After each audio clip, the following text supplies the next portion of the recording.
Hi, my name's Steve Grimmer. I work for WorkLink and we run the Jobs and Skills contract for the Great Southern, and that's all about getting people into work. I'm really pleased to be talking to you as you transition from school to work, and we're going to be discussing resume writing and interview skills.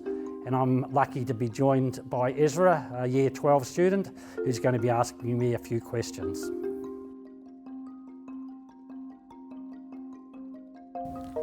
Hi, my name's Ezra. I'm just leaving school and I've got a couple of questions for you. The first one is, what is a resume for?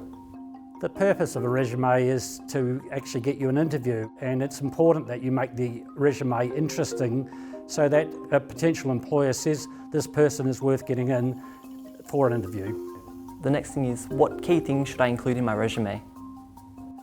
Well, there are 4 key things to include in a resume, and there's other things that you can include, but the most important part is a short profile at the beginning where you explain what career you're trying to get into and the qualities that you'd bring to an employer. This is important because it's the first part of the resume and it will make the employer want to read on. The second point is your education and qualifications. Again, it's important to let a potential employer know the education level that you've got to and any qualifications that you've got that are relevant to the work you're looking for. Following on from your education and qualifications, you should actually put a summary of the skills that you've obtained along the way. These might be skills that relate directly to jobs that you've done, but it might also just be general employability skills such as being good in a team, being able to get on with others, being reliable, as these are important to an employer. The third part is your work experience and employment history. If you're at school, a lot of the stuff that you will have done will be work experience, but you also might have had a part-time job. A good thing to add into this section also is any volunteer work that you've done. It's a very positive thing for employers to see that you've been part of a volunteer organisation. The final element is that you should include a couple of referees because this is important. Employers will want to ring up referees to check that what you've put into your resume is correct. What's the best way to format my resume to make it more appealing to employers? You should keep your resume very simple and in a Word format. There's no need to put pictures, etc. in it, but it should be tidy and it should be grammatically correct. It should not have spelling mistakes in it, and it should be easy to read. And I always recommend once you've created a resume that you actually get friends and family to have a read of it so they can make sure that they can understand it and it's worth sending on. How often should I update my resume? Interestingly, you do need to have a look at your resume each time you apply for a job. Each job's a little bit different, and it may be that you just need to fine-tune your resume as you look to apply for a different position. However, the base of the resume will normally stay the same.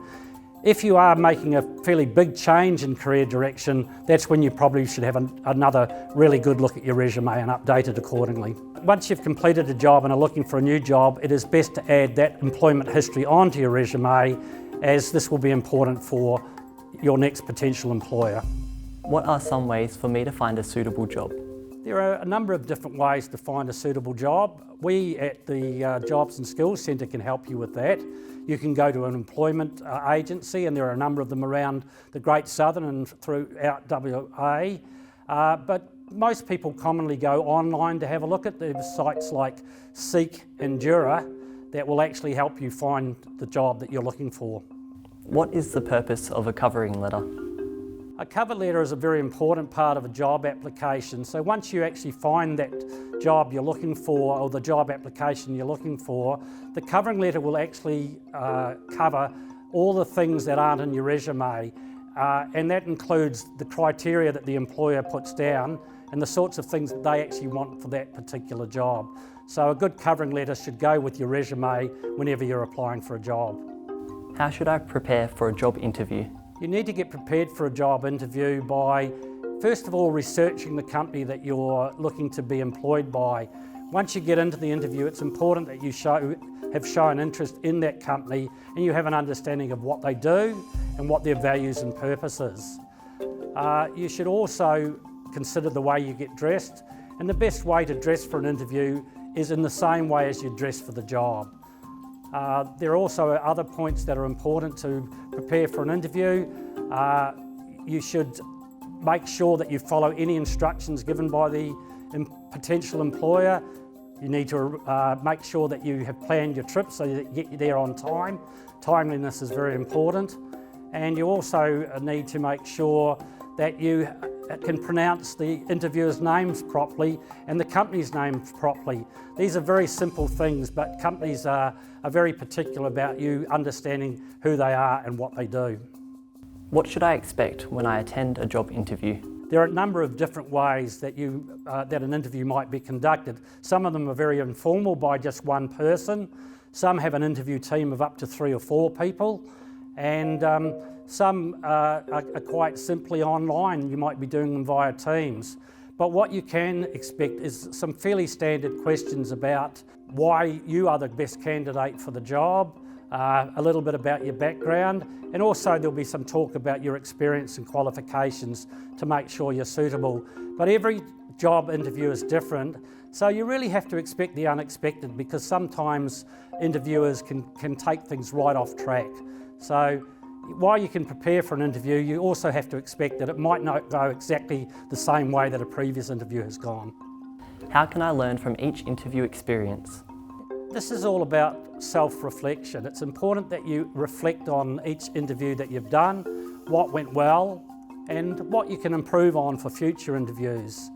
There's no set pattern about how you go about this, but it's all about self-reflection. And in some instances, you might even get the chance to go back and talk to the interviewer about how you can improve your interview technique. But by learning from each experience, you're going to get better for the next interview. Some of my friends have been asked what their biggest weaknesses are when they're in an interview.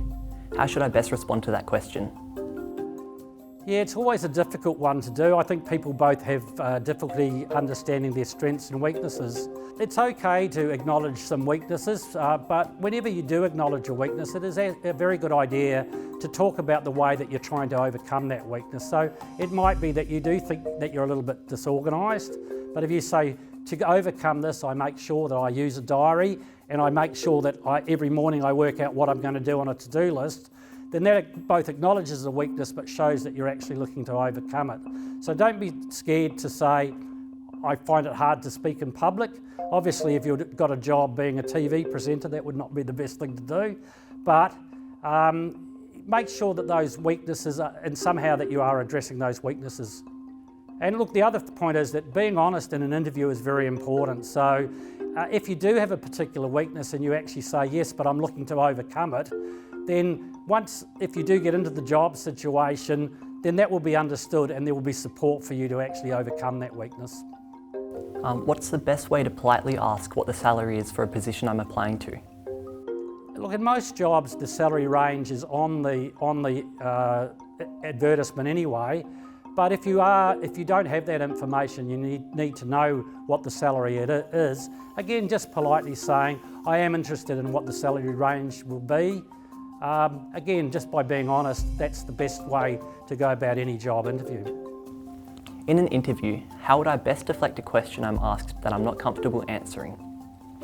Look, in every interview, things can make you uncomfortable. There's nothing wrong with taking your time and asking for a moment to think something through.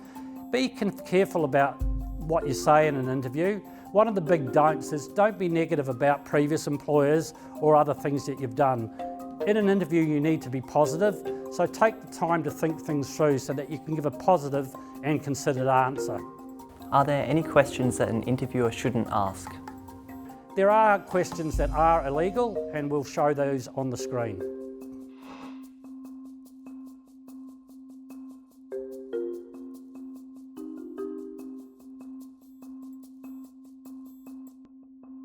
Depending on the job role, should I change the way I dress for an interview? Yes, look, it's important that you dress in the way that that you're going to probably go into the workplace. You should be smart in any case and clean and tidy. But if you're doing a job that's going to require outside work, then wearing a suit would be inappropriate, and vice versa. If you're going to get a job that is in the business setting, then coming in casual gear is inappropriate.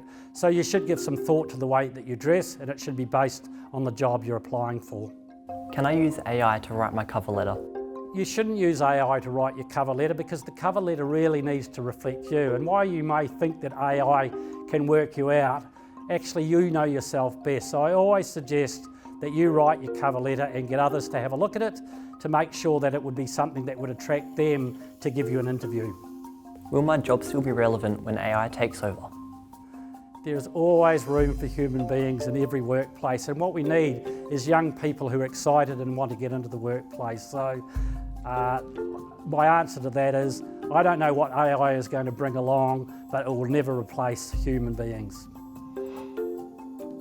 Look, no two interviews are the same, so every interview the questions will be different, but here is a list of typical interview questions. Normally up front you'll be asked to tell me about yourself, what attracts you to this position, what do you know about our company? It's important that you've researched the company and you do know what they're about. What do you believe are your strengths as a person? How do you think your experience and skills match the requirements of this role? Where do you see yourself in 10 years' time? And normally at the end, what questions do you have for us? So prepare 2 or 3 questions for the business. In summary, writing a resume and carrying out a job interview, it's like a normal conversation or writing a normal document. You're telling the potential employer about yourself, and by being interviewed, you're showing them that you're really interested in getting the job. The Jobs and Skills Centre can help you with this. We provide a free service across WA, so if you want a little bit of support, we can give you that.